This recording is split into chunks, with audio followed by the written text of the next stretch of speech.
Hello and welcome back to another video from Hill and Valley, and welcome to a new episode in our studio series. This is episode 4. Today we're going to be talking about some other parts of our studio, not just our production space. Last episode we talked about our psych wall, and we really loved in our old studio how modular it was. It was very open, but anytime we wanted to do something different or a different service, we had to switch things up, and it became more of a hassle than it did a convenience. So when we moved into this new space, we were super excited to see there were already some designated rooms.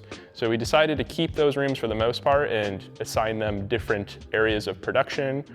So let's take a look at our first room, which is our post-production or color grading room.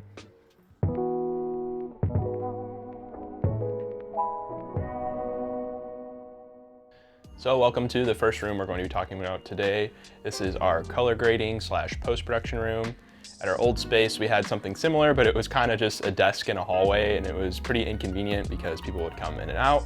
But we knew we wanted to have a designated place for somebody to have a larger screen to watch edits and talk about edits together. So the first thing we did in here is we painted the room gray, just so that it would be a neutral color and there wouldn't be any bias on any of the screens for color. We also invested in a larger OLED TV, which can reproduce a wide variety of colors and a better black point, so that way we can be sure that we're judging the final image properly. We also have a lot of different color calibration tools in this room. We have I1s and color monkeys, different color emitters. So in the color grading room, it's all run off of our Mac Mini. It's not the most powerful computer we have, but we're not doing a lot of assembling or cutting in here. We're mostly just either color grading or reviewing edits. So we don't need a whole lot of power. It's also hooked up to our NAS drive, so we can access all of the media for any of our projects. We also use a shared database in Resolve. I think we've talked about this before, but that way all of our computers can access the same project files. We don't have to worry about handing off hard drives. That's what's the nice thing about having a studio. We're all here to work and we're all working on the same project, so why not make it easy? Another thing we have in the color grading room is a nice couch. That way if we have clients come in to watch edits, or even if we just want to watch edits together, we can have a space where everyone can sit and huddle around this nice big 55-inch LG TV. And that way we can be sure that everybody can have a good viewing angle and contribute to the conversation about the video. So usually it would look a little different in here. We'd have the house lights off. That way we can be sure that that light isn't creating a bias on the screen that we're watching for color purposes, obviously. But also a couple of things we did in here to improve the experience was that we hid the HDMI cable in the wall. So that way when clients are in here, they don't have to be tripping over cables. It's nice and clean and just an easy setup. Something that was kind of a problem at our old studio. But there are quite a few things we still want to do to finish this room. It's in good shape now, but we want to add more soundproofing. Luckily in here there's already drop ceiling, which helps a lot, and carpet. But eventually we're going to add some like soundproof foam and curtains to block out any stray light. And we also want to add speakers, so that way we can also be judging sound together, because right now we're just editing and using headphones, but when we're all here watching a video, we might as well be able to judge the audio as well. So next, we're going to talk about our camera room, which Joel is going to walk you through how we store some of our gear and keep our equipment safe.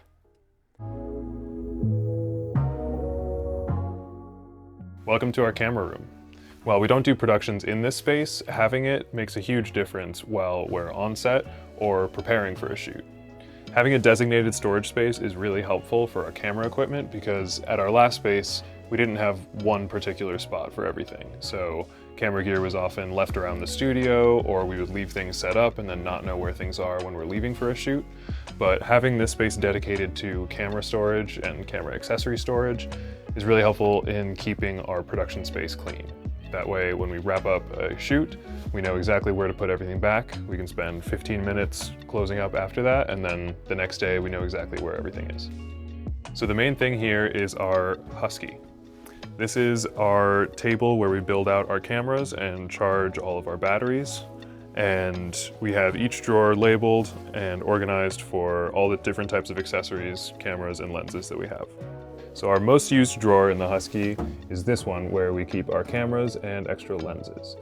As you see here, we have some vintage lenses that we've been playing around with, and we've gotten those from a bunch of different places. And some of them don't have back caps or lens caps, but we just try and keep them as safe as we can. And usually we have more cameras here, but at almost any given time, one person from our team is out on a shoot or preparing for something, so it's rare that every single camera is in the drawer at one time. In addition to that, we have label drawers for each type of accessory. We have an audio drawer, one for monitors and monitor accessories like HDMI cables and adapters. We have one just for filtration, because we have a lot of different types of lenses, need lots of stepping rings, extra caps, matte box accessories, focus wheels, things like that. But I would say the main benefit of having this space and how we actually use it is knowing where our cameras are. We can pull one out, bring it on the table, set it up with whatever lenses we need, make sure that we have all of our batteries properly charged, and then I'll transition to over here, we have all of our camera bags and cases. So usually what it looks like when we're preparing for a shoot is we'll pull out a case for a specific thing. This is our bag that we usually use for our FX9 because it's our largest camera. But we will bring out a bag, use this table to build out our rig for that day, and then go through the Husky to pull out any accessories that we might need. Additionally, we have lens wraps, which we love. We use these all the time when we're traveling. We use them for lenses as well as basically everything else. Whenever we have other microphones or things that we need to bring on set that don't have a designated case, we can wrap them up in here, then put them in a bag knowing they're safe.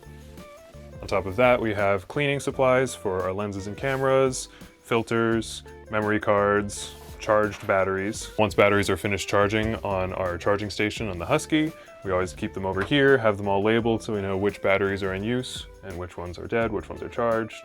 We have a travel case for batteries and our V-mount batteries, which we use for the FX9 as well as some portable lighting. We also really love having this pegboard here. It keeps us organized and quick and efficient when we're packing, when we know what we need to bring. So over here we have our two FPV drones. We keep our traditional drones either in a drawer or in a case if we're taking them on location. We also have matte boxes, some old gimbals that we still sometimes use when we need them, our boom pole, which we use almost every single shoot.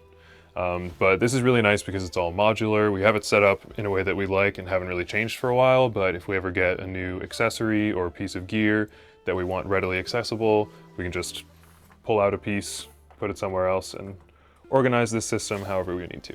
So that does it for our camera room. Next, Rick is going to show you the room we use for storing all of our lighting equipment.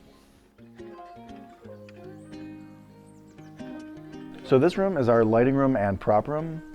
Over here we have the soft boxes and light modifiers down here, and over here we have like some flags and other things for light modification. We've kind of bought this whole thing for this tube light specifically, so we have these tube lights mounted up here. And then in these drawers, they're a little unorganized, but that's where all the other tube light stuff lives, like the power cords and other smaller tube lights, like these 6-inch tube lights. Again, more in here, we have more modifications for the tube lights themselves, some clamps and stuff like that. And up top, we have just some random tools and hardware that we might need for being on set or just for the lights in general. And then on this side, we have more lighting. This is where we keep the main lights, not necessarily the light modifiers. That's over here. So over here we have our Forza 720, we have our Forza 300, and we have a bunch of Forza 60s that are somewhere in here, but we mostly store the cases in here. All of the Forza 60s usually live out in the studio or on our camera cart that we bring with us on set all the time. Up here we also have some blackout material for when we're going on set. We need to block some windows out and stuff like that. More cases.